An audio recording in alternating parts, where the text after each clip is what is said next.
After they yelled cut, I ran into a closet and locked myself into a closet and had a panic attack. When you are at your lowest, you see who rises in your sister circle or who doesn't. You come on as a newbie and you kind of want to be a little quiet, but all you're doing is hurting yourself and honestly, the ensemble as well. I just hate the narrative of women being against each other. I can talk about it.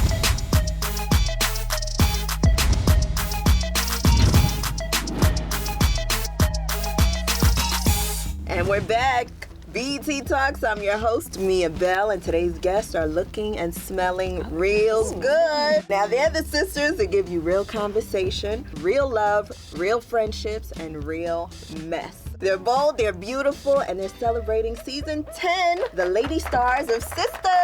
Yes. Hello, Tunde, Jordan, Mignon, KJ, and of course, Crystal. Hi. How you ladies feeling? Amazing. Season 10, we're doing good. There we go. You guys look great. Thank you. Now, we're going to kick this off with a game. Are you ready? Yes, so we like break the ice. Yes. Now, this one is called Red Flag or Green Light.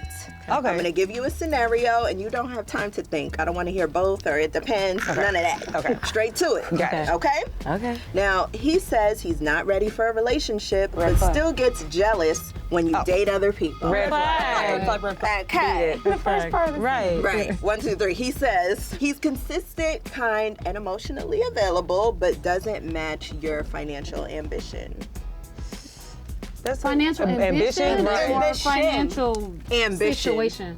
Ambition. Oh, red flag. No. The ambition the is ambition. right. Yeah. Right. That's important. You can be somewhere, but you are striving to go somewhere. Amen. Yeah, come on, little sis. Yeah. And if he my doesn't little have it, sister- he can't hang with you.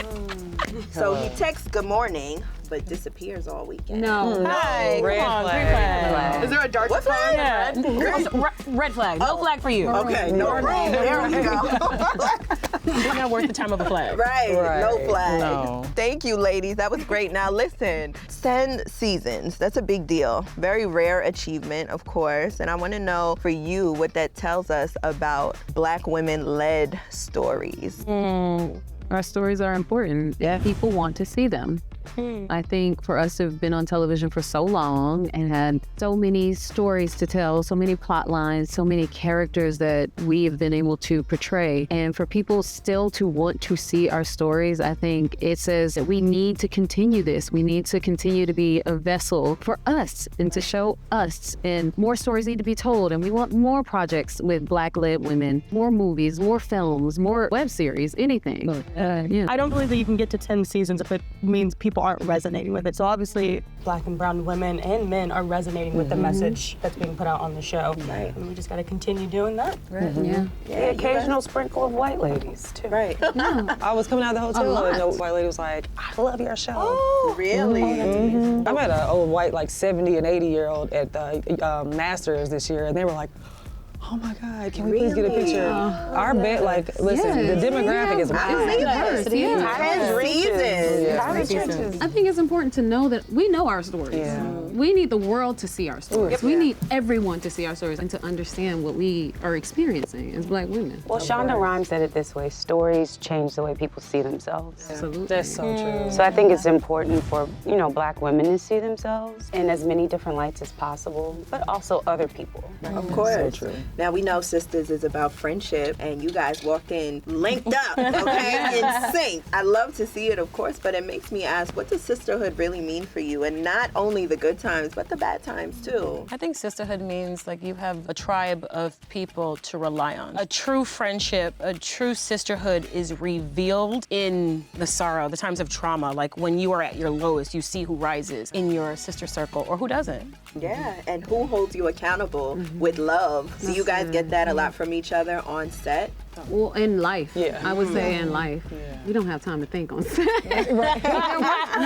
we did have a moment when this past season 9, the character of Karen was experiencing some issues while she was having her babies, and I was 5 months pregnant. And it traumatized me because Ebony's an incredible actress, and it was so believable. After they yelled cut, I ran into a closet and locked myself into a closet and had a panic attack. Everyone was asking if I'm okay, and then Crystal, she knocked on the door and she was like, "It's me, Crystal." I let her in the room and she just talked to me out of it, you know, and we have experiences like that, real life experiences where we just have to be there for each other and support each other. It's so priceless. Like my relationship with these women, I couldn't explain it to you if I tried, but it's incredible. Can I add that I didn't know that happened? She and I are very close. Yes. So that speaks to the fact that her business is safe with her.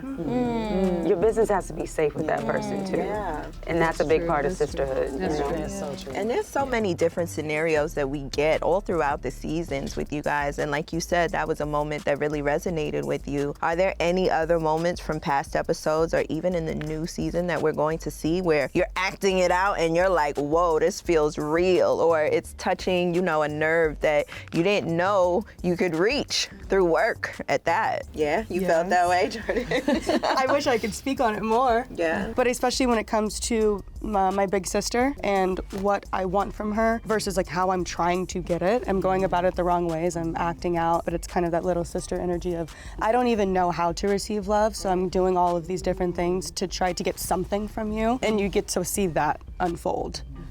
So sorry.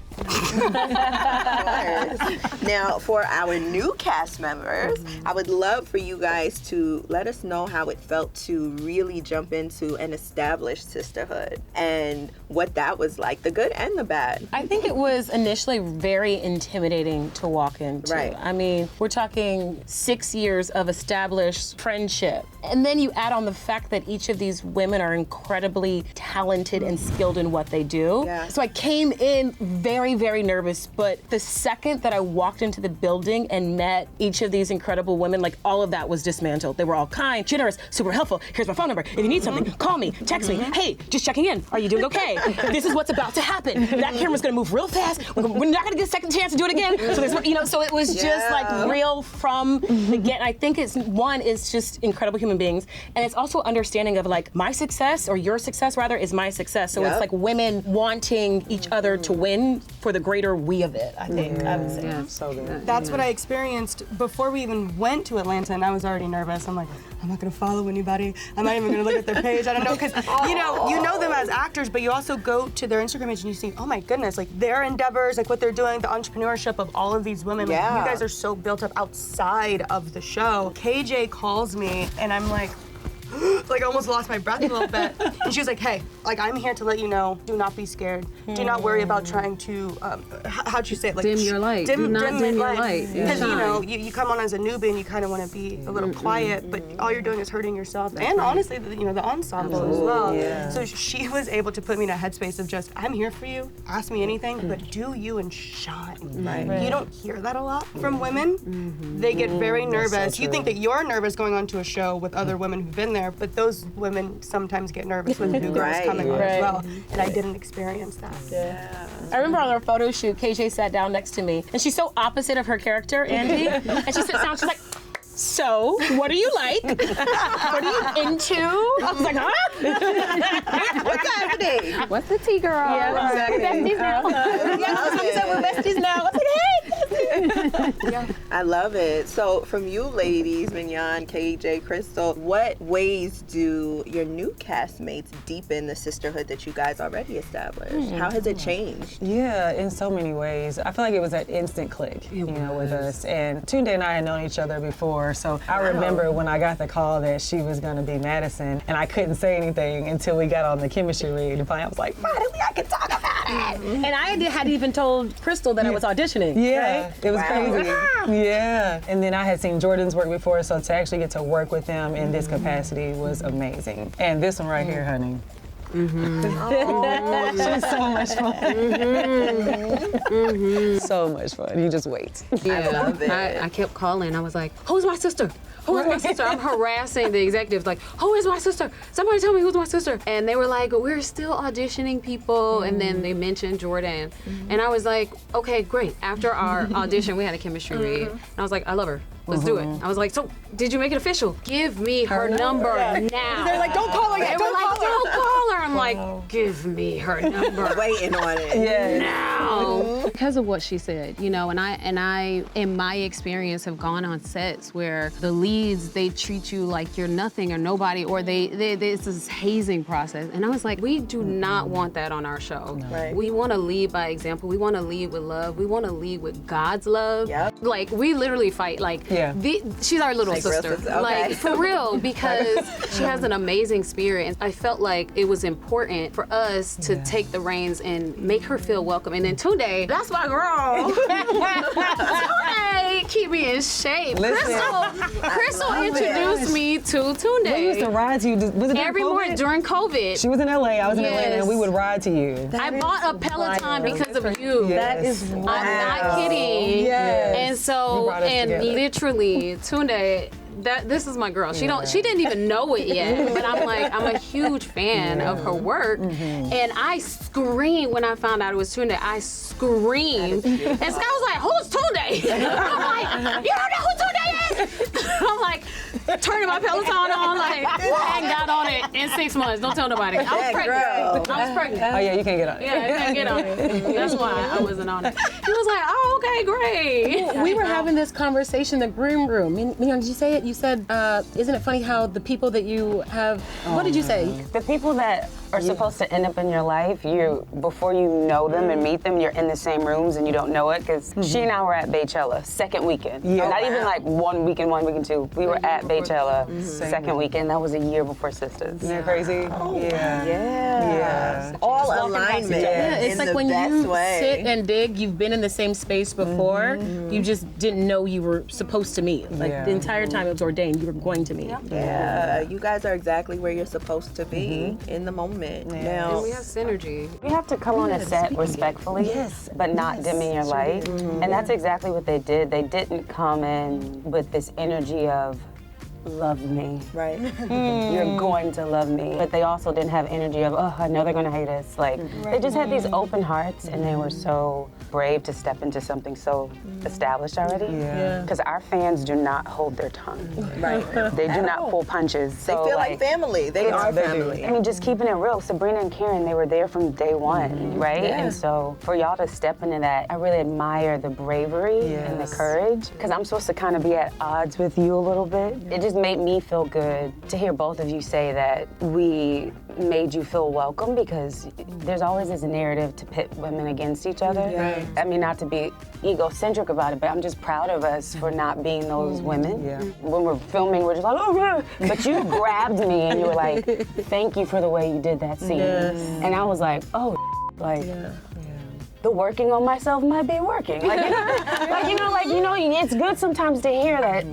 Okay, we're showing up correctly. Thank you for saying that, because that's generous as well. And it was real, like, not to give away too much, but there was a moment where afterwards, again, I grabbed you, and it was just like, you could have played the part in a way that made me incredibly unlikable. You just kind of you like narrated the scene in that moment to like softly give me a seat at the sister table. And it was like really beautiful, and not at all the way I saw that scene going. Yeah, I mean, I didn't fathom it that way, but I'm just, thank you for telling us. Was that intentional on your part, or just? Absolutely. Yeah. Because I just hate the narrative of women being against each other, because there's room for everyone. I wanted Penelope to be a sister. I wanted everybody to be a sister. I wanted everybody. I hated when they OD'd Penelope. I was like, As long as the synergy is going well within you guys, that's all that matters. The outside noise is just noise. It's just noise. Now, season 10, heavily on mental health. And I think it's really important, especially as we're introducing new cast members. What you guys just shared is really beautiful. Why do you think it's important to show Black women being vulnerable, being overwhelmed, and still being worthy of care? Since the beginning of time, we've had to be strong and only strong. There was absolutely no time to be soft, to be emotional, because you just had to be that leader, and that's how everyone looked at you. And then it kind of started going from, I'm a caretaker, to now they just think nothing can hurt us. You can say anything and it's just gonna like not affect me, and now it's just all inside. And if I am emotional, well, now she's doing too much. It's a learned behavior. I think for so many Black women, it's literally all we know how to do. Like, I only learned how to carry. And so when it's finally time for me to like unpack, take it off, allow somebody else to hold it, that's the difficult part. But just because I'm good at carrying doesn't mean I want Come on. to. But somebody's got to do it. Somebody's got to do it. Come on. So when Kerry Washington did Django Unchained, a lot of feminists came at her because she didn't have a lot of lines. And this is why we love Kerry. She said, rarely has a Black woman had the luxury to be a damsel in distress. That's why I took the role. And then for a Black man to be her hero and to save her. And I just feel like that kind of sums up the strength part. The most viable infant is the Black female baby. But then you fast forward 20 to 30 years, she's dying in childbirth. Disproportionately. So there's something off in our society. And it's also us internalizing the hatred, the unnecessary misogyny, plus racism that's compounded by it. We have to show Black women that it has to be released. You deserve healing because you pass trauma on. You know, it's literally written on our DNA. It changes our bodies. Like, it's creating disease. Like, we literally carry the weight.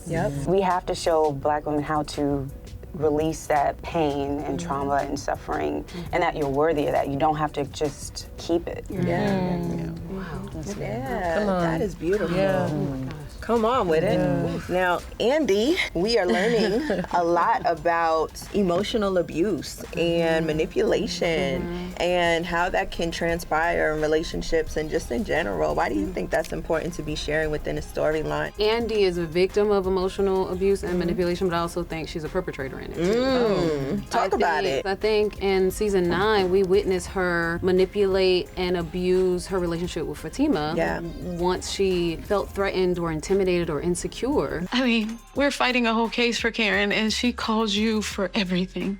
That's fair. Hey, you can't blame me for that. It was wrong on every level. And once she realized it, she was just like, I'm sorry. I am rooting for you.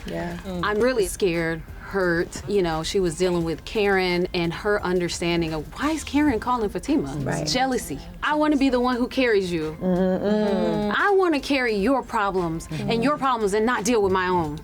So I think, you know, Andy is not innocent. She's also vicious and abusive to Danny. He left your ass. When did y'all stop beefing like this? What is going on? I know my character's flaws through and through. I'm very self-aware of her flaws. I'm very self-aware of my own. We have to be a canvas so that we can really tell these stories. So I can't be delusional like, Andy's so great. She dresses so cute. She's a boss. Like, no, girl. She needs help. She needs therapy. And I'm so in love with the Cheyenne character because, one, Cheyenne is me. I'm a baby sister. So that experience was really refreshing and fun. Andy, would you listen to me? Cheyenne. Hey, sweetheart. I wanted to surprise you, sister.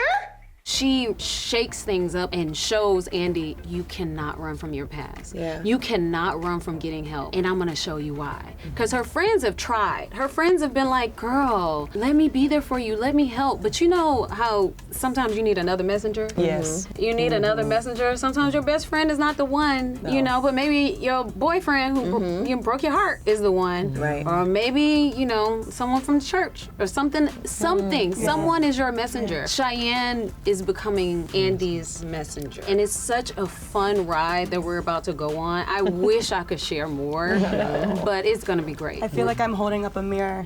Yes. That's what I was gonna say. Mirror. That's it.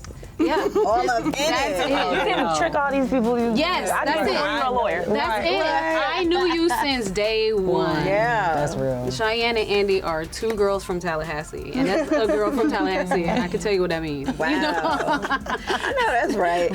What are you taking personally from each character home with you? Danny's character, there's been so much evolution to her character from season 1 to now season 10. And for my own self, what I'm taking from her character is like self-work, like putting time into growing yourself pays off. There were opportunities for her to pop off where she took the higher road. Okay. Now, when people look back at Sisters, what legacy do you want to leave? Because right now we are talking about all the shows that we grew up on, like Girlfriends and Living Single, and just being able to see that camaraderie on camera. So when you're looking back 10 years from now, 20 years from now even, what is what you want to leave on the table with Sisters?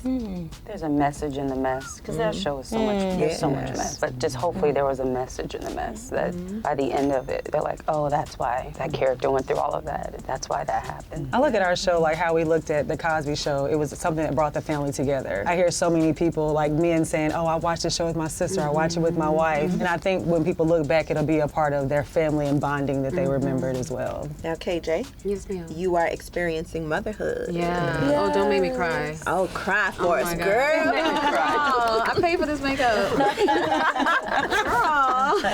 You are experiencing motherhood. Hey, BET tab, all right? Yes. Please, tell us, how has it been? It's changed my life forever. Yeah. It's the most important role of my life.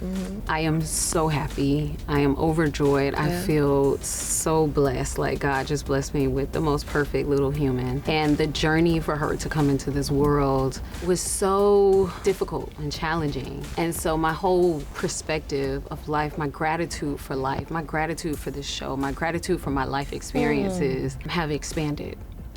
And I just think it's amazing. It's amazing. That's my girl. That's my little bestie. That's my little bestie. I'm gonna show you 100 photos. Come on, we're with done. it. Trust me. And videos. Yes. Congratulations to you all. You guys are doing the work and we're loving it season after season. Please keep them coming and please keep holding each other down as sisters. All right? It's BET Talks. Thank you. Wow. You guys are So great.